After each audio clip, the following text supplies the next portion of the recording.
আসসালামু আলাইকুম ভিউয়ার্স। 13 জুলাই রোজ শনিবার চলে আসলাম ধন্দিহাটা বা খাদনহাটা। তো দেখা যাক আজকে কি পরিস্থিতি। এই দাম বলতেছে আজকে কত করে? 20 বলতেছে। 6,000-5,000 টাকা, মানে কোয়ালিটির উপর নির্ভর করে না।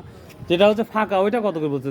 যেই খাদনগুলো ফাঁকা মানে একটু পাশ বড়, হ্যাঁ ওটা 4,000 না? ভিউয়ার্স খাদনগুলো এই দামটাই যাচ্ছে। এরা এই মাল কোথায় থেকে আসে সবগুলা? সিধুলি ধারা আসে না? ভিউয়ার্স আমাদের, তবে চায়না জালের কারণে তো দাম বেচা কেনা নাই বললেই চলে। আগে ছোটকালে দেখছি তো হিউজ পরিমাণ এখানে অ্যারেঞ্জমেন্ট হয়েছে। সর্বনাশ হয়ে গেছে আমার এই চায়না জাল গোটা দেশই শেষ হয়ে গেছে একবারে। চায়না জাল উঠা গেলে তাহলে আমরা 2 টাকা পয়সা পাবো। ভিউয়ার্স দেখুন, মাছের বংশ শেষ করে দিচ্ছে এই শুধুমাত্র চায়না জাল।